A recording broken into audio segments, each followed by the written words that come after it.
What's up? This is Beyond the Mat with your host, Matt. So, NXT was pretty average this week. It was a lot of people who I wasn't a fan of, and I haven't been a fan of pretty much since their career. So, first 10 minutes were just filled with kind of filler, and then we got our first match. I was like, oh, you know what? I'm excited. Who's going to be? Out comes Eva Marie in what can only be described as Ric Flair's gown.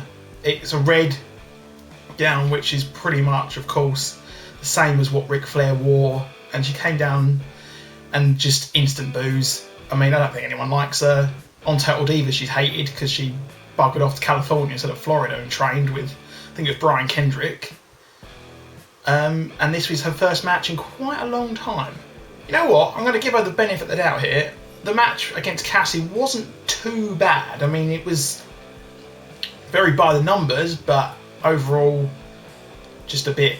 It wasn't bad. It happened. So Baron Corbin, the resident short match king, came out and faced a guy. He looked like he was dressed as Grimace, to be honest. He was just dressed in purple. Came out, end of days, end of match. As his matches always seem to end in seconds, it makes me wonder, does everything he do end in seconds? I mean, does he walk downstairs and the kettle instantly boils? Does the bread turn into toast straight away? Now the next match, if Eva and Baron Corbin wasn't bad enough, I mean, I had Samoa Joe. I'm not a fan. I know I'm going to get a lot of hate in the comments, but if you think I'm wrong, tell me. You know where to go. It was a fairly standard match. He won, of course. Seems like he's just going through the motions now before he has a big feud. I'm not sure who he'll be up against. Probably Finn Balor or something. Maybe Rhino. I mean, who knows really? I'm not a fan. I'm not really interested in it, but a lot of you are. So Bayley's finally back with her wavy, wacky, inflatable guys, and yeah, again, this is part of the course really. I'm not a big fan of Bayley, but she does some good in-ring stuff, and kind of reminds me of Macho Man when she comes in with her tassels.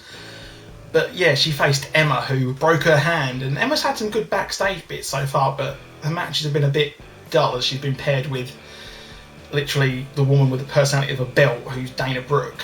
However, Bayley did have a good match. It's nice to see her back in the ring. I mean, she'll be NXT champion next, I expect, considering the Diva Revolution that's happening over at Raw. It was nice to see her win, and I think this feud's going to go somewhere quite special, I think. I mean, Emma has deserved. She's done well coming back after her iPad case shoplift thing when she didn't shoplift. I mean, it's easy with those scanners at stores. I mean, it's always in the item, a bag. I mean, maybe she got confused, but that's besides the point. This was a good match, and this feud will be going well, I think. Finally, some people who I liked. We had the owners of the best facial hair in the WWE so far, I would say. It's just pretend Sheamus's weird Viking beard doesn't exist. We have the bald villains against the two guys who look like Generico wrestlers from 2K15. And of course, they're number one contenders to take the tag team titles, which should be, I reckon, hopefully they don't take it, and then Enzo and Cass can come out and pick it up in a couple of months. But there's not really, hope they do get the titles, Enzo and Cass, because there's not really much room for them on the main roster, and they deserve a title run. I mean, I don't think the guys who have it now are really that good at champions, to be honest. So we had a contract signing for the big event, big rematch of Balor versus Owens. I mean, it was a contract signing, so they always go. They're pretty standard procedure. Nothing ever happens. There's never any table flips. Or was there? Yes, there was. Kevin Owens kicked the table over, got angry. I think he needs to chill out. I don't know why. He's just so angry. I think he needs to have a Snickers or something. It's not the same when he's hungry. But yeah, that was the NXT show this week. It was a pretty by the numbers fair. I mean, you're missing a lot of the big stars who made NXT what it was, such as Adrian Neville and Sami Zayn. And Tyler Breeze just had a small background segment. I mean, he should have been having a match this episode, but well, we're on course for NXT Takeover, so some more feuds should pick up as we head towards that. But thanks for watching, and don't forget to like and subscribe. And if you do really love it, tell your friends. Right, bye.